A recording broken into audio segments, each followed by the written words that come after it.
my haircut today, so I thought today would be the perfect day to make a video for you guys about haircuts in your thin fine hair. I am going to get to showing you some visuals and talking about specific haircuts that you can get, but before I do that, I am going to talk to you about how to ask for what you want in your hair and how to find a hairstylist who can help you get the right haircut. There's going to be a lot more that goes into the right haircut than just finding that perfect picture on Pinterest or taking my advice on what haircut works for thin fine hair, taking that to a hairstylist and getting that haircut. Because the fact of the matter is, the perfect haircut is going to be the perfect haircut for you. And it might not be the perfect haircut for every single person, even if you have similar hair types. Because of this, it is really important to find a hairstyle you trust, a hairstylist that knows your hair type, that can understand what you're looking for. I know this can be a daunting task, but they are out there and you can find them. Even though I am a hairstylist myself, anytime I've had to switch hairstylists, I do struggle to find the right one, and I typically will go through 3 to 5 new hairstylists before I find one that I decide to stick with. This is not to say that the 3 to 4 stylists before the one that I like have done a bad job. No, they've not done a bad job. I have never walked away with what I would consider an awful haircut because I'm very choosy about who I'll let even try to cut my hair. It's just that they don't quite understand what I'm looking for and they don't quite do what I was hoping to get out of my haircut. And instead of going back and getting what I feel like are mediocre haircuts or trying to get them to understand what I'm talking about, I simply move on to the next hairstylist until I find someone who does understand me. Because honestly, if you are explaining yourself clearly and you know what you want, then if the hairstylist is not able to deliver that, then they're just not the hairstylist for you. Their techniques and their experience just isn't going to offer you what you're looking for, and it's all right to try somebody else. Again, this is not that those other stylists are bad stylists. They just don't do things the way that works for you. One of the biggest myths, and to me a red flag, and somebody that I would actually not even let cut my hair, is when a hairstylist tells you that if you have thin or fine hair that you can only have a blunt cut. Not true. Definitely not true. You can still get shape, you can still get style, you can still have layers. You just have to know how to do it so that you don't make the hair look thinner.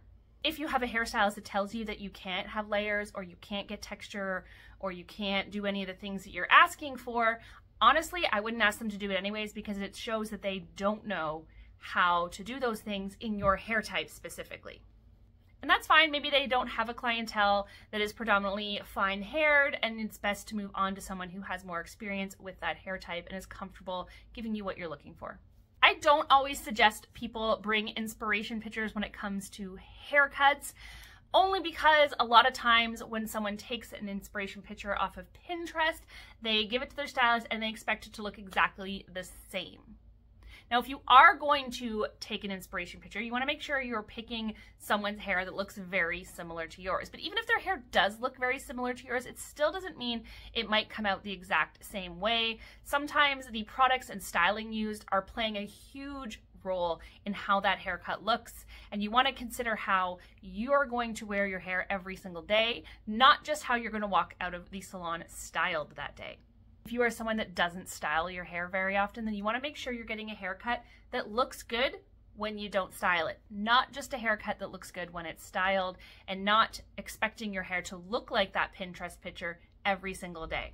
It's not to say that you can't bring pictures from Pinterest. They are super helpful when understanding where someone's thinking, but we look at those pictures as inspiration and showing, you know, length and movement and maybe where you want your shorter layers to fall, things like that.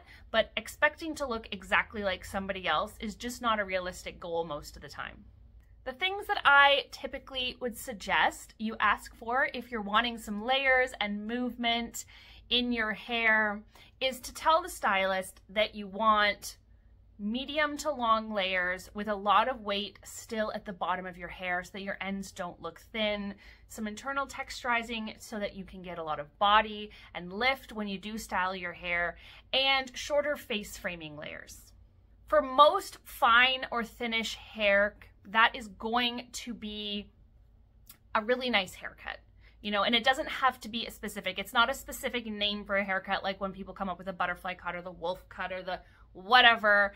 Just ask for what I said and you're gonna get a lovely haircut that's really easy to work with and is going to help you get more volume when you do a blowout. It's gonna give you some texture when you add curls into your hair.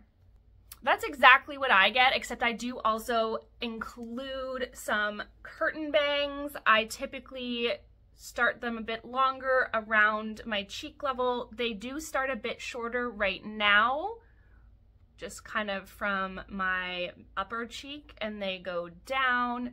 I don't like a heavy curtain bang. I do a more light curtain bang because I don't want to take away a ton of weight from my hair, but the curtain bangs are really up to you. You could really add any style of bang to the haircut and have it look really nice.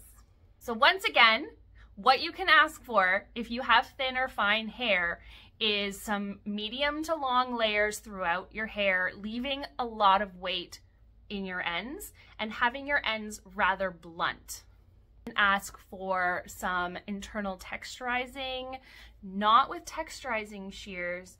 You can go back and watch this video here where my hairstylist does my haircut and you can see the kind of point cut texturizing she does, and that just helps to create some shorter hairs underneath. And she doesn't do a lot because obviously we don't want to take away a lot of hair, but creating a few shorter hairs underneath just really helps to get some width and volume when I do style my hair. So that is a really great technique that your hairstylist might be able to use on you. Hairstylists should be able to look at your hair and tell you if any of these things are not going to be right for your hair type, and they should be able to articulate exactly why and offer an alternative. If they can't do that, again, that would make me nervous and I probably wouldn't want that person to cut my hair. And then I like to usually put shorter layers around the face. It's going to give you a more layered look. It's going to deal with the fact that our hair type typically gets a lot of breakage around the front, so I just like to head that off by adding intentional layers through the front of my hair. It also aids in creating this really nice kind of swoopy shape that I can always get in my hair, a lot of volume through the mids when you're looking at my face. And like I said, optional, you can add any type of bang you want. Mine are curtain bangs. Let me just show you through my haircut so you can see, other than my layers that are quite short through the front of my face, the rest of my layers aren't super long, and they're very texturized layers. Nothing is like really blunt and really structured except the very ends of my hair.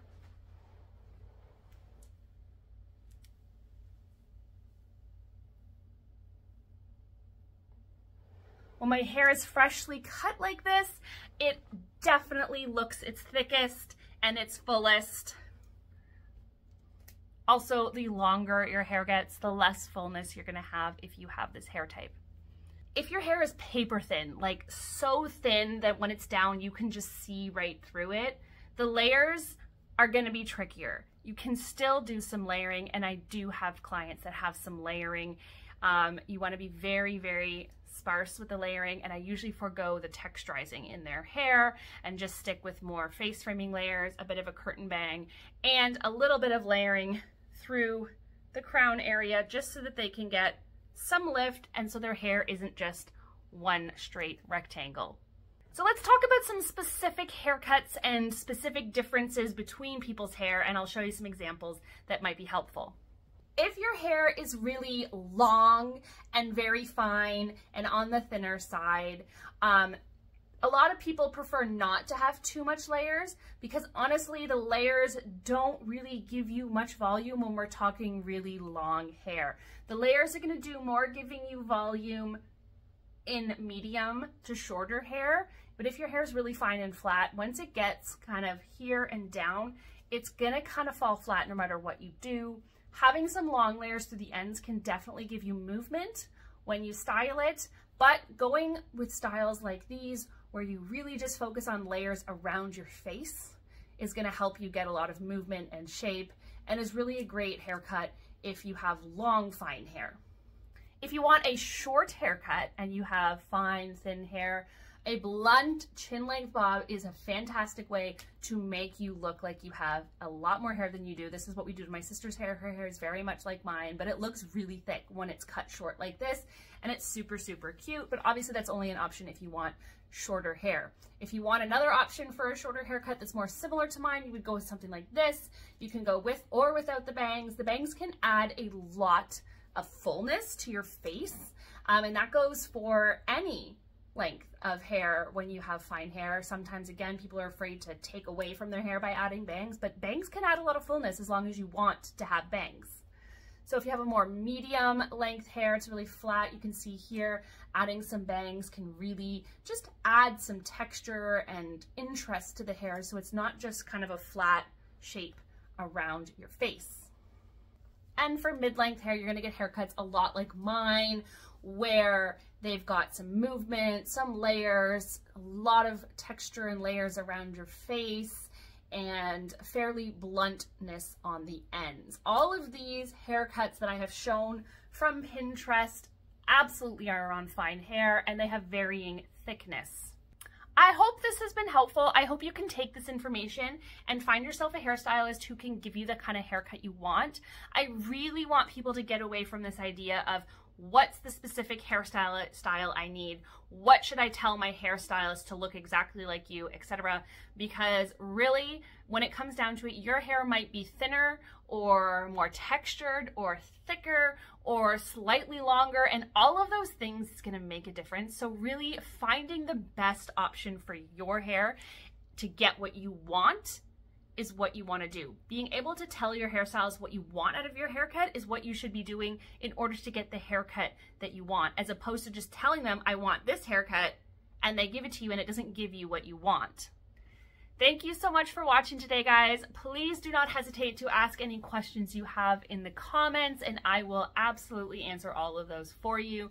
Hit that notification bell so you don't miss any of my videos, and don't forget to like and subscribe because it absolutely helps me out. Bye, guys.